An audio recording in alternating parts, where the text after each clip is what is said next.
Let's call the August 10th board meeting for Anderson School District 3 to order. At this time, let's all stand for the Pledge of Allegiance. And I think we do have a class.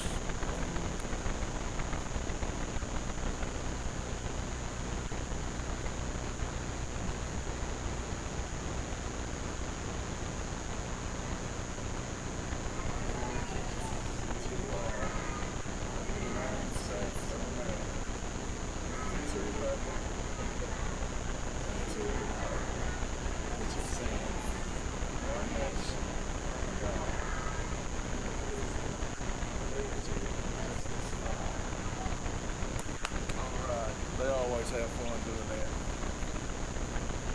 This time I asked Tripp to have an invocation. God, you're awesome. We love you, God. We thank you. We praise you for gathering all these folks here together tonight, God. And we ask for your guidance, your wisdom.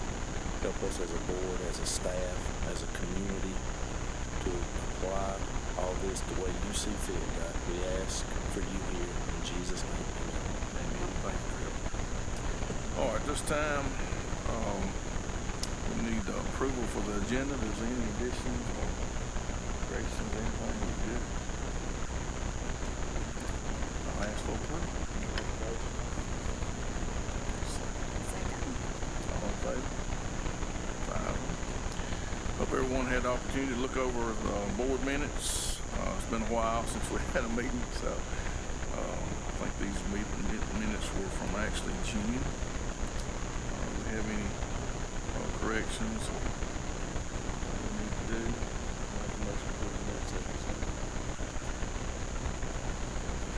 Yes, sir. All in favor? 5. Let's see. And now is the favorite part of the night, accommodations.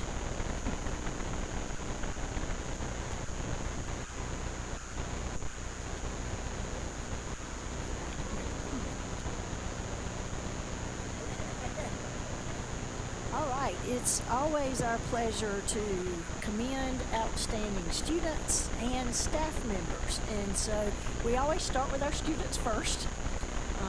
So tonight we have 2 very special commendations to recognize exceptional citizenship and heroism in life-saving action.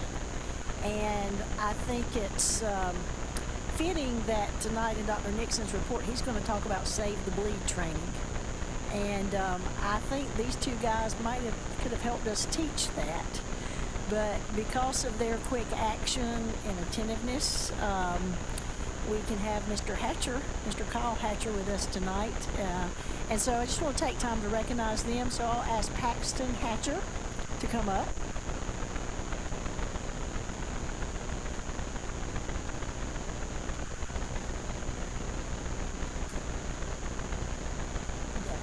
You have to stay. All right. And also Colt Fulton.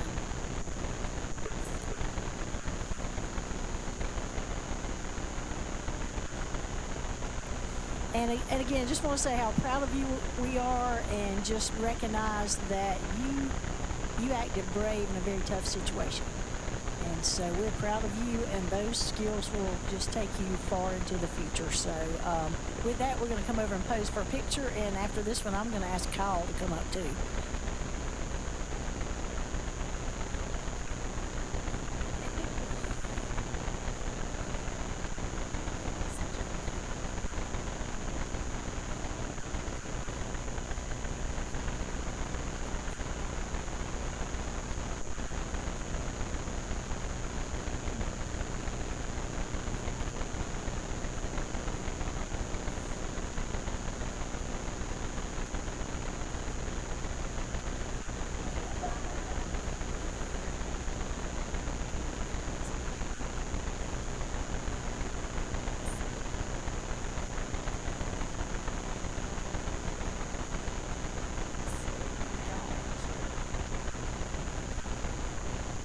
We also probably should commend Ashley during this time, because she hung in there and took care of a family, a husband, and managed to close school too.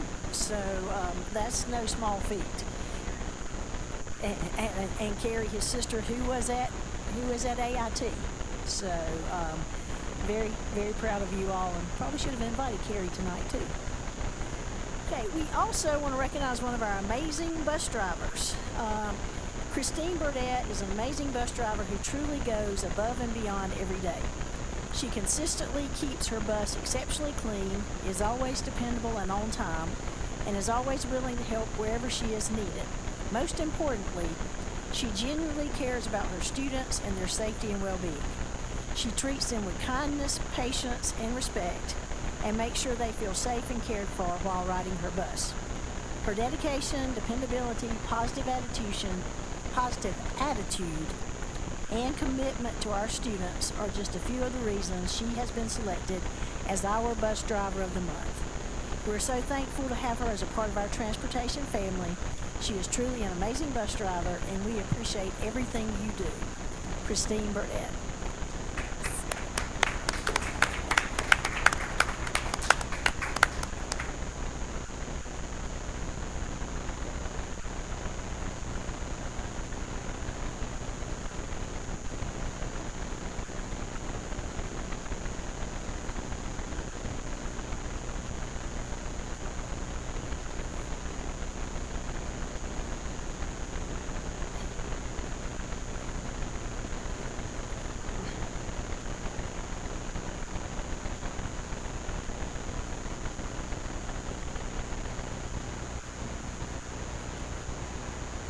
Okay, thank you all for being here tonight to be recognized.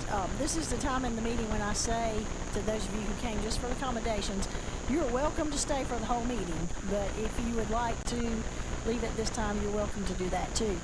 But also I feel like I need to make one announcement today, this evening that just came in. Test scores were released today, and Anderson School District 3 is once again ranked number 5 in the state. So we have a lot to celebrate, and we'll talk more about that in coming months, where everything falls out.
Rest of it.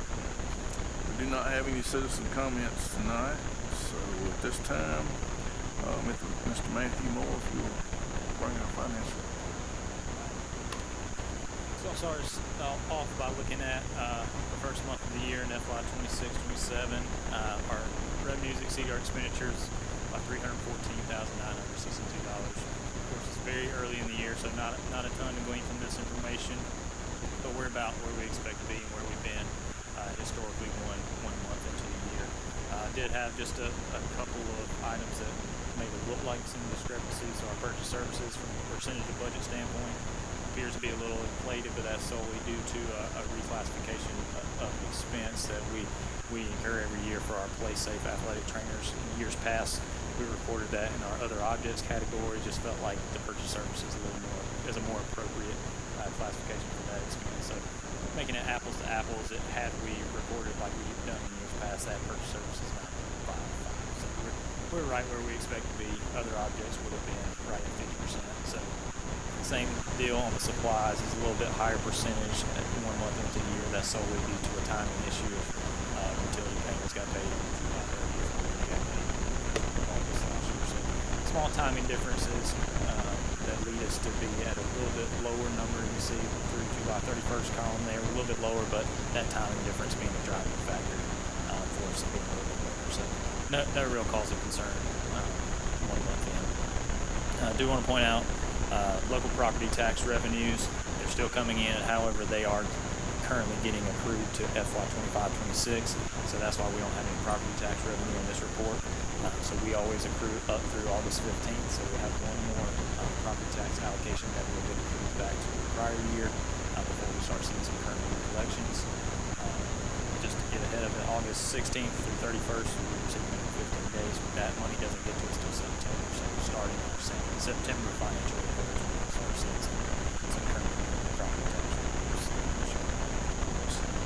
I did want to take time to point out, I did add a couple new charts, kind of tell a similar story, but want to provide it to you in different formats. So this chart here in front of you is one I provided for you for some time now, just trying to show you the progression of our performance change from month to month as it builds throughout the year and compare it to prior years. And the intent of this report here just shows basically our cash flow throughout the year. You see in the fall, October, November being our low points before property taxes start coming in, and then you see the big spike going from December to January. So I've shown you that for a while, but I want to put it in perspective of the total fund balance. I know we talk a lot about fund balance. How much fund balance do we need to meet where we want to be from 3 months perspective? So this chart here shows that performance month to month, but also has the fund balance on hand for each particular fiscal year and having that built on top of that. So it tells the story. You can see the fluctuation throughout the year from a dollars perspective here, and then in the same vein, another chart showing it. We also talk about percentage of fund balance as well. We spend a lot of time making sure we're at 25% fund balance. So you can see we always start right around 25% at the start of the year, and it starts dipping down to as low as 17% in the fall, and then you see the spike again January 5th. So, and then all those percentages are simply those total dollars from this chart applied to those budgeted expenditures on that bottom row. So it's the same story on 3 different charts. If you look at the graph itself, it's the same flow right there. But I know we spend a lot of time in the budget process talking about what kind of fund balance we need, what percentage of fund balance we need. Just want to show you that progression throughout the year in different formats. Just a different way to look at it since that fund balance conversation goes on so much. So I do want to take time to put that in front of you. Also wanted to catch you up on the state budget.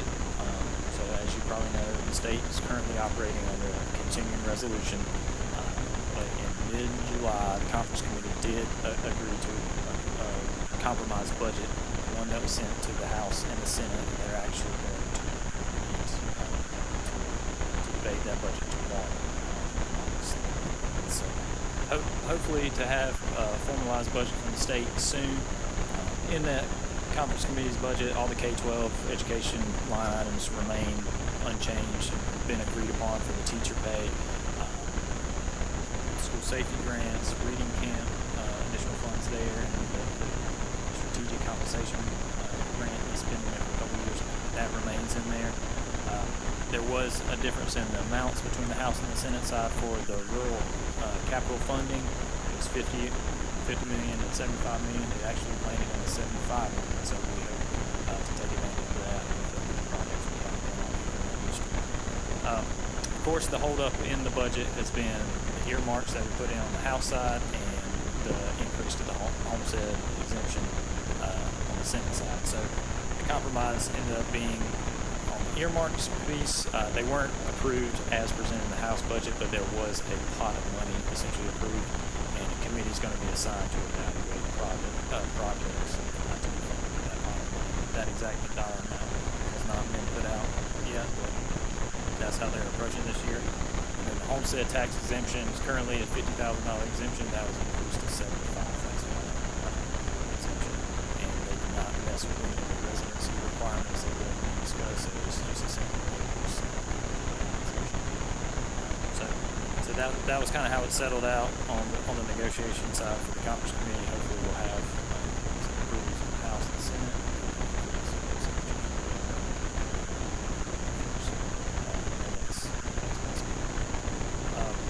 The last thing I wanted to let you know about is we're still wrapping up FY25-26 in the general fund. We still got some revenue coming in, as I mentioned, the property tax side of things. We still got some expenditures that are getting accrued back to last year.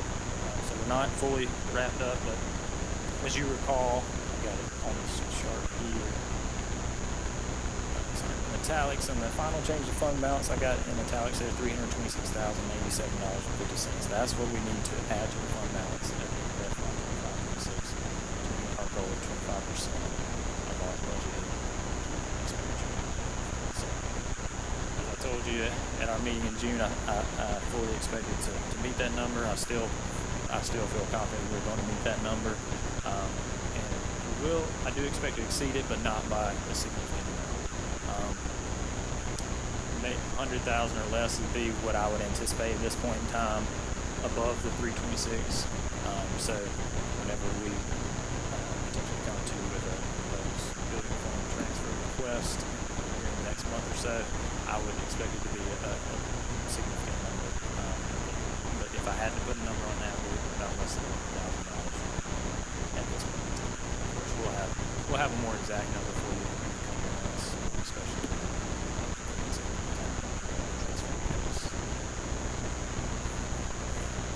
That. Any questions? Mr. Chairman, I just have a clarification. Sure. Appreciate the information at the end about the general fund. Will we get the general fund analysis like you give us for July 2026? Will we receive the same thing for June the 30th? I can work on that for you and to accompany that request and show you how we got there. That would be great. I mean, you answered we're waiting on some numbers, Right. but it would be great to see it in that format too. Sure.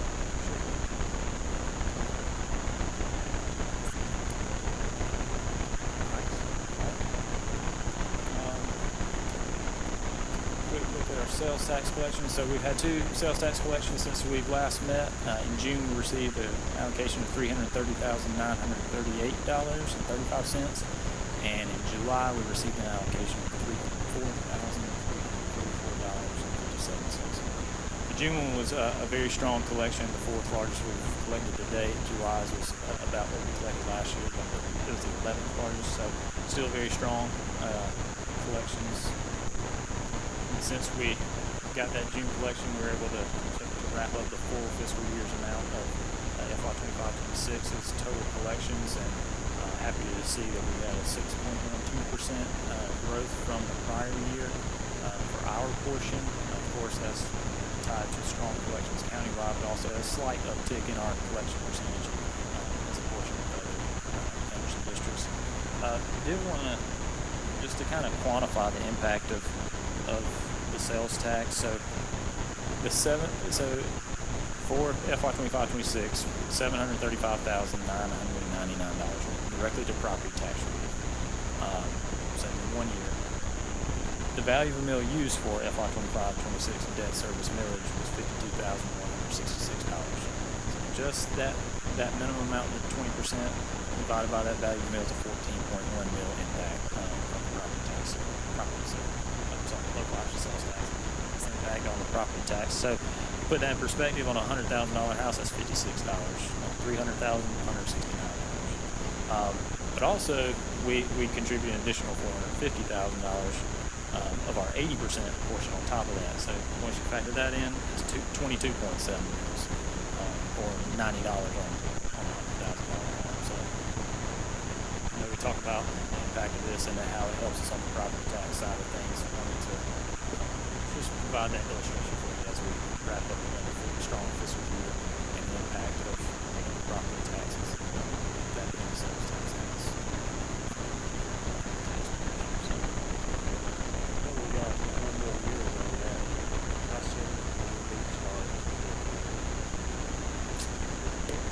I believe the plan is to go back on the ballot in fall of 2028 for renewal to ensure that there's no disruption. And that way, if it gets approved, that'll give it time to have continuity and continue.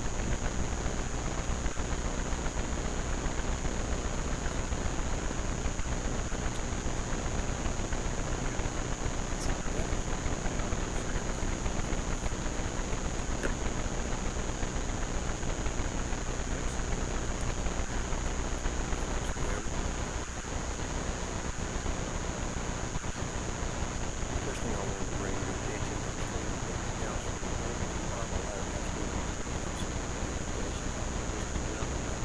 Culmination of all that work that the council is providing the work to the community. Full circle of all of these schools that will do a fantastic job. Big cross section of the community, parents, administrators, teachers, community leaders, business owners to serve on these councils and help drive all the educational decisions within the school. Based on the sounding board, administrators and schools, offer suggestions and feedback on this council. The reports that they send go out to every single parent, and I've provided them here on this slide for you guys. I have a lot to be proud about, as Ms. Hill alluded to earlier in the presentation. We've had great the last 10 years. I've been very, very productive in our district, and I'm very proud of the pace that we're moving forward in this next. Those are daily.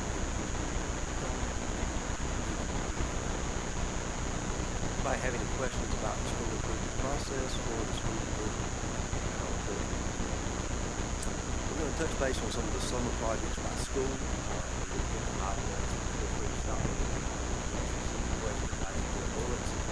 White Rock Elementary, I would say, one of the things that I think the most conversation about is the amendment soil project and hydro seeding the bare areas around that school. Anybody that's been over to White Rock Elementary School, just stop and really notice more red dirt than there was grass. It's always been something that we've worked on, and we finally decided to go through amending hydro seeding the area around that school.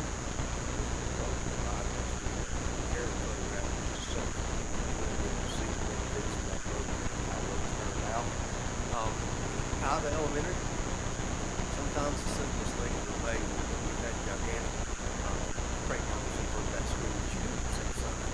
Finally, got permission from the building level principal to remove all the those, and we haven't seen that sign like it was 25 years. It looks like it did 25 years ago. It is fantastic.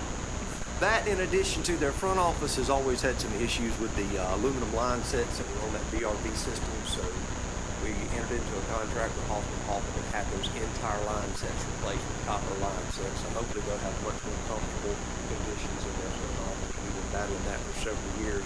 And finally, the replacement cost of compressors and some of the issues we were dealing with, it just made sense to go ahead and replace that system. So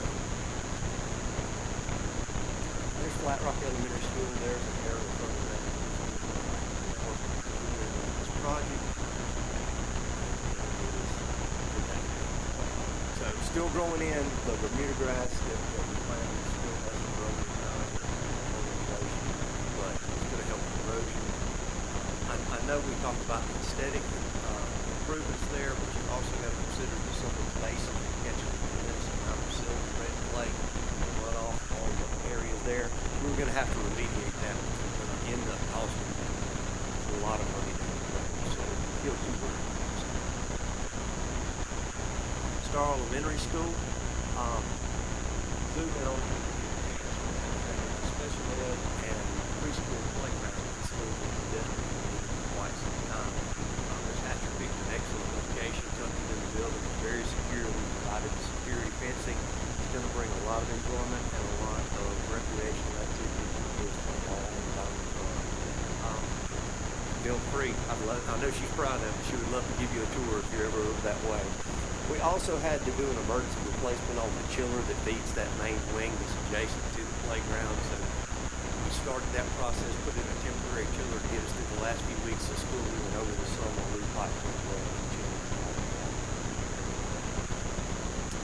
Star Island Middle School, gym floors got finished, and Miss Wilson did an initiative within her school. We used personnel to pay for an outlet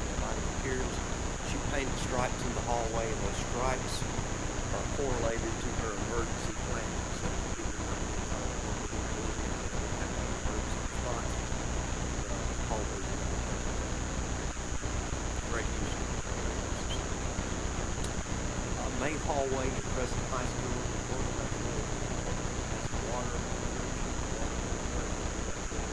clear up that main floor there and replace it.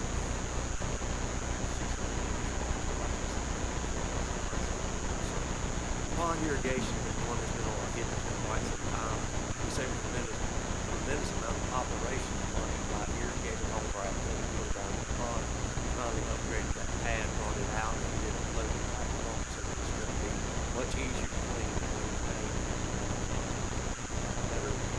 Better water being supplied. South Carolina Department of Education Security Grant. I know that you remember last year we started phase 1 of the two-phase project where we replaced internal and external doors. I know that Robert McCullough in a meeting, he's one of the guys that's one of the leads in the South Carolina Department of Education Safety and Security Department. And one of the things he said whenever he came and visited our district, he said we spent a lot of the safety grant money on a lot of different things.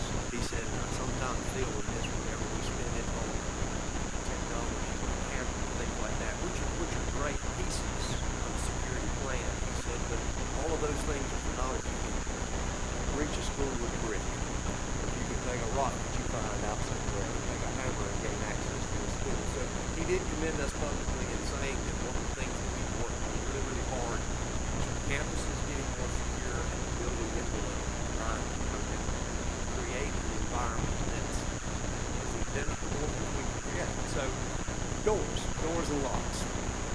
Had brand new locks on everything. Our door replacements, we still had a lot of hollow core door within our district. Pulled off all the hollow core door internals in the school, replace those with solid core. External to the buildings, you can see a stack of doors that are there. Tight hinges, swing tight hinges, we replaced those with continuous hinges. Why that's important is when you have access controls, the tolerances for those access controls to work are much more limited than just a traditional locking building. So like the retractable bars that we have on these doors, we had some magnetic flip type access control work done years ago. We replaced all of that with all the retractable bars, which is the most dependable type of access control system. So combining that with a continuous hinge, it makes sure the door is not going to get out of kilter or get warped over time. It puts something that we're going to be able to get 30 years worth of service out of, and something that makes our school much more secure. You remember how the majority closed. Right now, we're working on them, and our principals do a fantastic job of checking those doors daily. Now I feel much more confident in the door system that we have within our school inside the school. We all know that we're trying to save seconds, right? Every second, bad guy out, away from the kids, lives are being saved. So, make it happen later. So, phase 2, we were able to get 33 more doors replaced, and 33 external doors and 35 classroom doors to finish out that $500,000.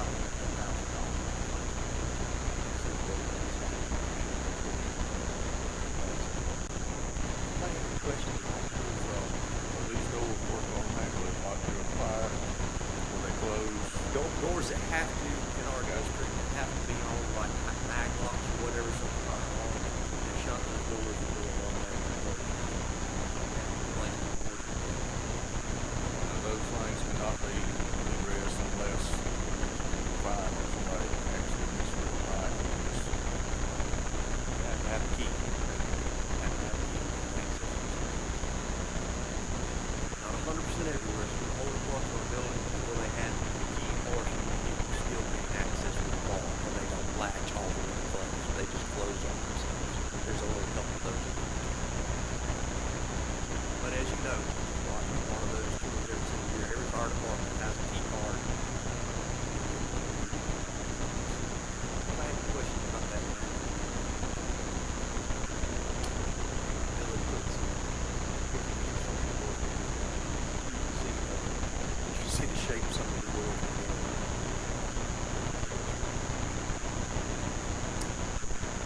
Before school even started, I mentioned the Mr. situation earlier, stop and leave training.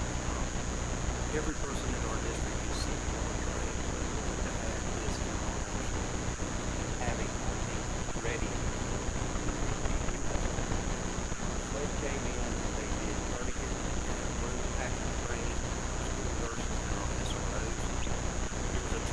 trainer model, so now we have the capacity within our buildings for those SROs to do even after school, during the day with small groups, because it is a very hands-on training. It's a very, you've got to get in there and actually do several things. Because it can only really be done in small groups. So, our lead nurse, Leanne, is always in. I think that was one of the things that was eye-opening to me, is our nurses say we've been nurses in the community. We have some relatively new in the field nurses. They said that they didn't ever work with tournaments in their training. They worked in public sector. So it's great for them to say how valuable the training was and how excited they are to bring it back around. Bring it back around. The rest of us can attest that every AED captain we have, tourniquet kit center stage. So if anything were to happen, you're only seconds away from the tourniquet kit. You can deploy, everybody trained. Your mind always goes to the worst case scenario. You think about a school shooter having to use these skills. It's not that. Break is on the playground, all into an out-active situation.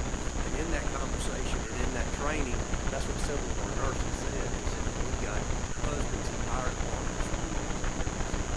We've got our young farmer groups. So it's allowed us to kind of network and have more conversations about trying to do some more community-wide training. It's a skill that everybody needs to do. In addition to that, something that we practice and something that we work very hard on. So in the event that we had to have a mass evacuation, we worked for the last 3 years, all of the districts in Anderson County trying to use a unified communication system. Several of the conversations that I've been a part of and the things that I've seen grow out of that is getting all players to the table. Department of Natural Resources, Highway Patrol, all the fire departments, ANMED, RISME, all the groups that are the players that we would need. Oftentimes it's very difficult for District like Anderson 3 to get representatives to come down here. They have conversations, but they wouldn't be a part of our on-site training or in-house training. Having everything together as an Anderson County, a huge drill. I know that we all went to a standard reunification drill not long ago. And watching it in person and watching the reaction of all the people, I think is how a lot of people, we don't know. The event does have to be control the chaos. Now, control the chaos is the least manageable versus just not having it covered. All of our people got to go up to the reunification site, walk through so it brings it to life. You know, talking about it with the faculty and staff. This is what we do. This is where we go. I got a lot of positive feedback from administrators and teachers saying how good it was for them to be able to actually get to the site and talk through what they were doing. Talk about muscle memory, talk about just when we're going through what we do. Those things are invaluable. It took us more time to drive up there than we probably spent talking about what we had to do. Anybody have any questions about that? Conversation didn't happen long ago.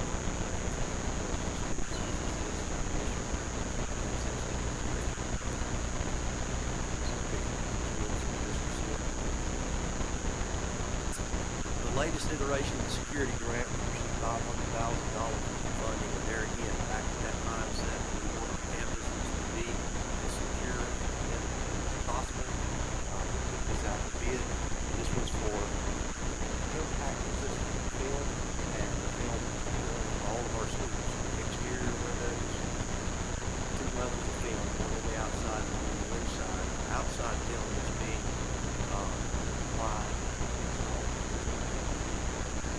Has a mirrored finish, so you can walk up to it, see your reflection, but it's very, very difficult to see inside the school. On the inside of the school, all interior glass, and we talked about the replacement doors, the small windows that are there, is going to be receiving the film as well. So in this grant, we were able to do basically every piece of glass, interior and exterior.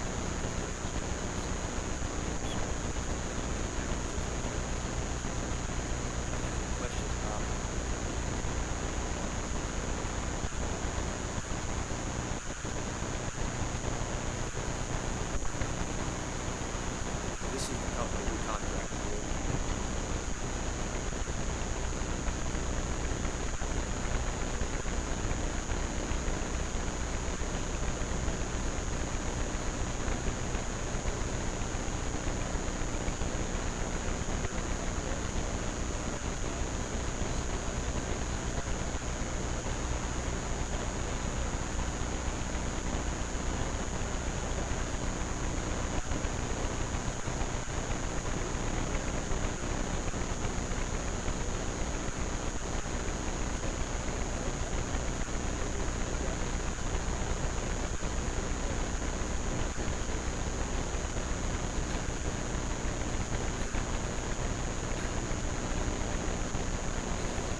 we're not talking about anything that's bulletproof. We're talking about things that takes more time to get through.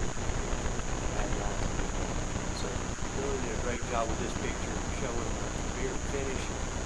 Right now, if somebody were to how to do hard, they're just going to have to learn their shoes.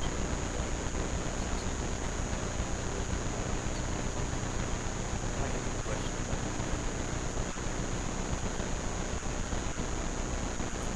About the stop balloons that we have and the trainers and everything now. So they able to also pay students. But I know that that's or they also able to take 50 cents.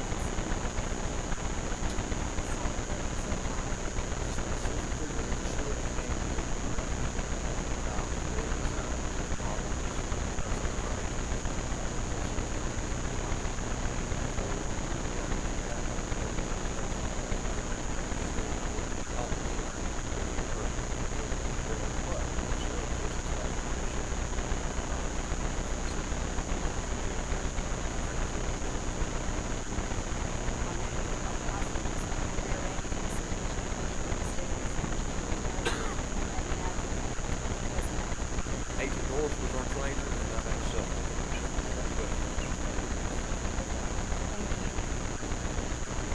We do the stop and wait on the fire departments, and we got some union firemen. I call them union firemen. They're 15, 16 years old, and they're all trained.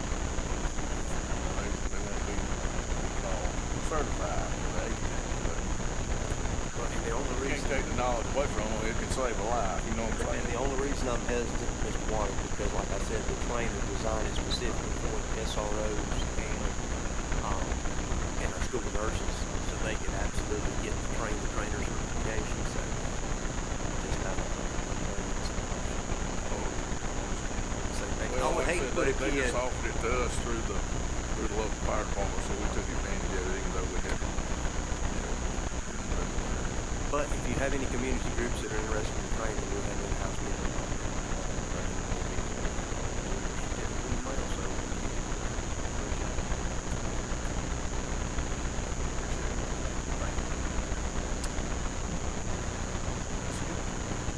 All right, thank you, Dr. Nixon. As you can tell, it's been a busy, not all of that was done in the summer, but it was still a busy time putting all that together, so I appreciate it.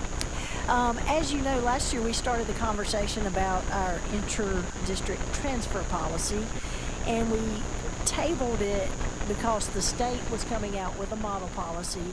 And so this summer the state came out with a model policy, the School Boards Association came out with a model policy, and our lawyer gave us a model policy. So I took all of those and corresponded with some other districts to kind of merge our policy together to meet the letter of the law. And so I kind of want to give you an overview of that, and then we'll highlight a few things in the policy. But I thought it was interesting. There's really, everybody thinks about the new law related to inter-district transfer, but there's another law from 1964 that talks about allowing out-of-district students in, and that's the policy we used, or that's the law we referenced a long time when we looked at did students own $300 worth of property value in our district as a way to come in. And so that law goes back to 1964.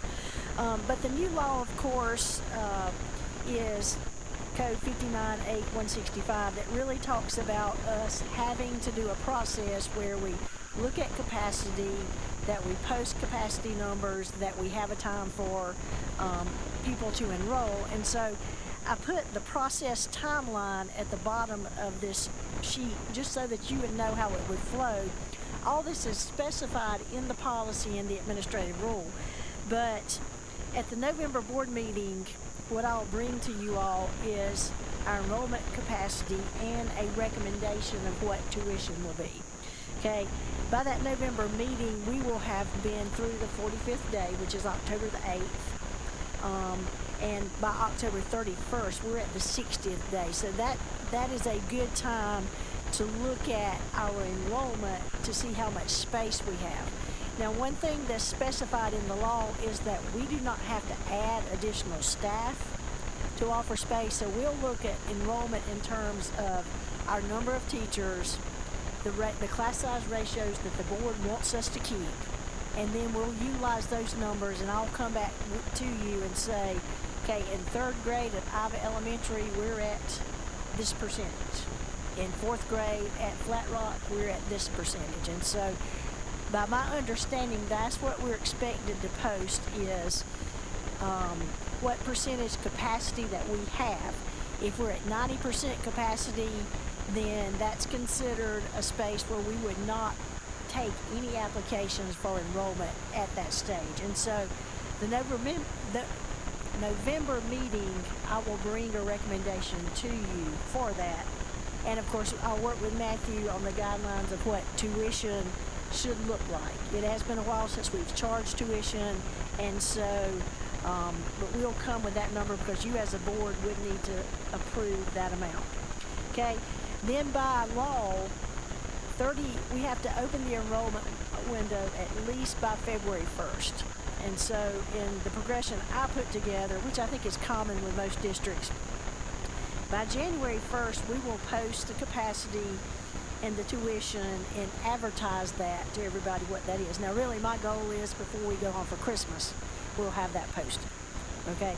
Because you have to post that 30 days before the application window opens. And so our application window will open February the 1st. That enrollment window has to stay open for 90 days. And so we will keep that open from February 1st until May 1st. And then we have 30 days, within 30 days, we have to notify of acceptance, non-acceptance, or putting on a wait list. So our goal would be on or before May 29th, notifying parents of their status based on our process. And then parents have 10 business days from notification of acceptance or non-acceptance to accept that position. They also have 10 days to appeal to you if they get denied and they want to bring it to you. Okay, they do not have a right to a formal hearing, but they do have a right to come to you as a board and request that you all look at it. And then from that point, we have to let them know within 10 days from the next board meeting. Okay, so that's the general timeline of the way everything will fall out. And this, of course, will be for the following school year. If you go to the actual policy, Dylan, if you don't mind scrolling around to that one, I sent you the markup July 1st. Go to the next one, Dylan, because that's the okay. And in this, just kind of visually, anything that was in yellow was in our existing policy, and it's still a part of the state model policy. Okay, but I wanted you to see what was already in ours. Then anything that's not highlighted came from the mandates that the state gave us and really followed straight with that mandate. The administrative rule itself speaks to the capacity study. And then what's in green were some practices we already had in place but maybe didn't have specified in policy where I thought was clear enough. And I wanted to especially read that. It says, admission of a non-resident student is a privilege and not a right. Students who have demonstrated a pattern of poor attendance, significant disciplinary concerns, or who do not otherwise meet the qualification for enrollment as provided by law may be denied admission as a non-resident student. And I point that out simply to say the law still doesn't force us to take a child that's not performing in their home district. Okay? The other thing that was specified in green, and I think this is in the administrative rule, is just where it talks about applications. Paper applications are available at school of choice. There will also be online applications available, and applications and required materials are the responsibility of the parent or the guardian. Incomplete applications will not be considered. We already do that in our present process, and it lines up with this process as well. The other thing that's stated clearly in the law and in both our former policy and in this policy is that transportation is the responsibility of the parent or guardian. And that transportation cannot be driving them to a bus stop in our district. Okay, it has to be taking them to the school of choice. So that's the policy I'm bringing to you for first reading tonight. Is simply, it takes our policy, it brings it to the letter of the law by adding the enrollment study, adding the formal dates, and also adding the tuition component that we had talked about last year. This tuition does qualify if the students have the grants, the ETSF grants, I think is the letters for it. And so I just present that to you for first reading. And we want to answer any questions on it before we go to the other one, which is much more simple. So can you just go over what's in highlighted one more time, the yellow? Okay, the yellow was what is in our existing policy now. Okay, It will remain. it will remain. Okay, what's in white is really the verbiage that the law itself required us to put in, like a definite appeals process, continued enrollment, monitoring and reporting. That's a section where we'll have to give a report to the state every year of how many students applied, what our capacity was, and how many we took. And so, like I say, yellow, if you look at our existing policy in our manual, you'll find that verbiage there. So none of that's coming out. And then the green. Green is just, it's kind of in there, but it was not strong enough. And when I've reviewed some other policies from districts, I kind of took some of their verbiage in that section and just made it match because, and I think in talking to the lawyer about this and talking to the state representatives like Superintendent Weaver, it's still, inter-district transfers it's not a right of a student. You have to meet qualifications to be taken in. And so green is just making that more clear in our policy so that there's no question about it. We've been doing that already, but it was just not stated quite verbatim like that. So you just restating it basically to make Yes. sure that Right, right. Right. No, this is for any new enrollees. Yes. Good question. Anybody, I guess, quote unquote, anybody already here is grandfathered in? Because one thing in the state policy too is that as long as they're in good standing, they don't have to reapply every year. So it's kind of like I've already been saying. Once you're in the family, you're in the family. So, but that flows that way. But if you're already here, you're considered ours, and this is just anybody new for the, what would be, 27, 28 school year.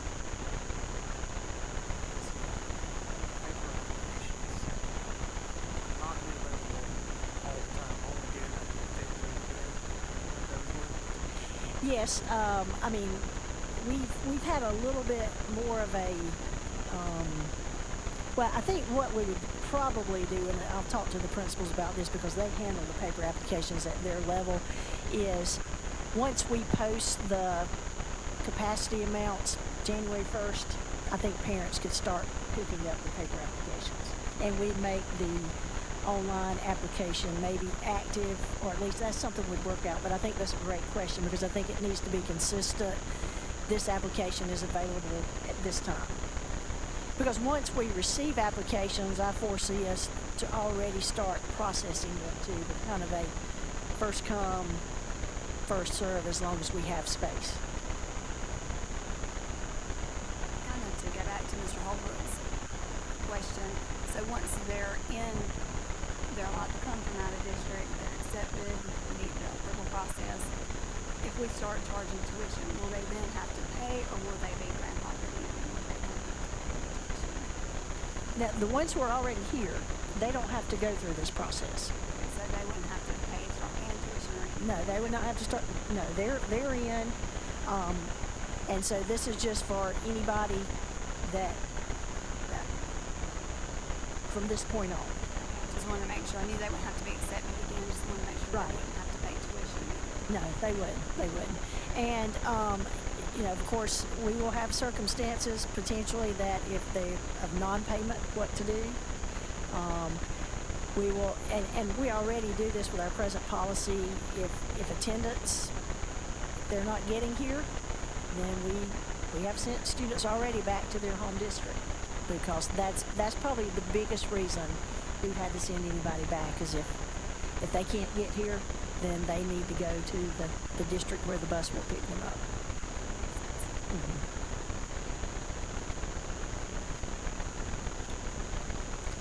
Okay, then the other question, the other policy I sent you is just, we had talked about our board meetings, and because of the timing, eliminating our December meeting unless there was a certain reason we needed to call a special call meeting. But our policy does not reflect that now, so it's just really adding a phrase to that there will be no July or December meeting unless there's a specific reason to meet. So it's just adding that phrase to that policy so that fits that desire.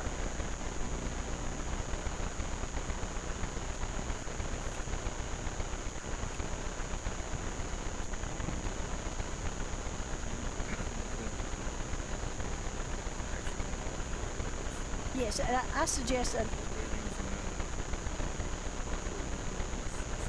Right, and I know typically we don't always bring administrative rules for formal approval, but I think since this is a new policy and a new process, I'm bringing it for formal approval, because I think this is a significant change and a new process that I think it needs to be vetted that way. All right. Let's switch it on all three. Separate, yes. All right. I entertain a motion for policy board meetings.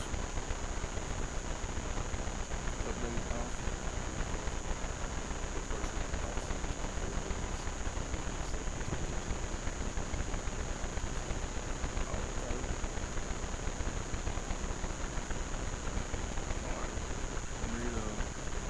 Motion for policy JFAB, admission of non-resident students. First read.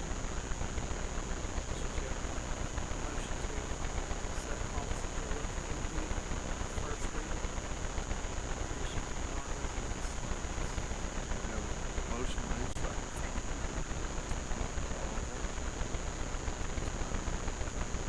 All right. We also need a motion for policy JFAB. -R. This is admission of non-resident students. First reading. I make a motion for first reading for policy JFAB-R, administrative rule, admission of non-resident students. And approval on first reading. Have a motion made, second. And have a second. All in favor?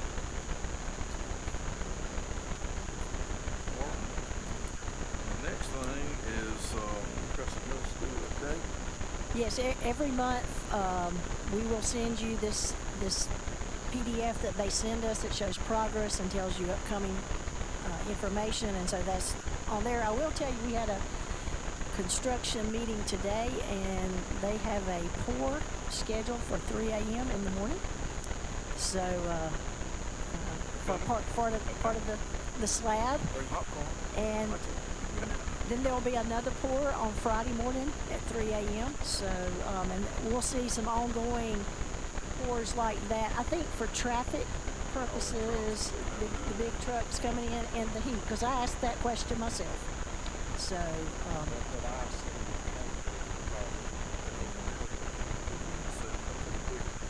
so I think they were supposed to start this last week, but some of that torrential rain we had, which we needed, but yeah, you will start seeing that slab in the next few weeks. So it's exciting. Okay. September sometime. Take the board, open the site notice. Maybe just drive, we'll have to get out and drive around so that it looks like. Sure. Would y'all like to schedule that before the meeting or just a different date? Do you have a preference? Okay, we'll We actually haven't even seen the Okay. We'll work on that, and maybe I'll give you a couple potential times, like if some of you can come in the morning and some of you want to come before meeting, then I'm sure that will be great. Hard hats and vest and tour. Sounds good. Alrighty. We need a motion to enter an executive session for personnel matters and also contractual matters. Have a motion? Second. Have a second. All in favor? Thank all y'all for what you do. Appreciate you coming. Yes. Have a good first week with students. Yes.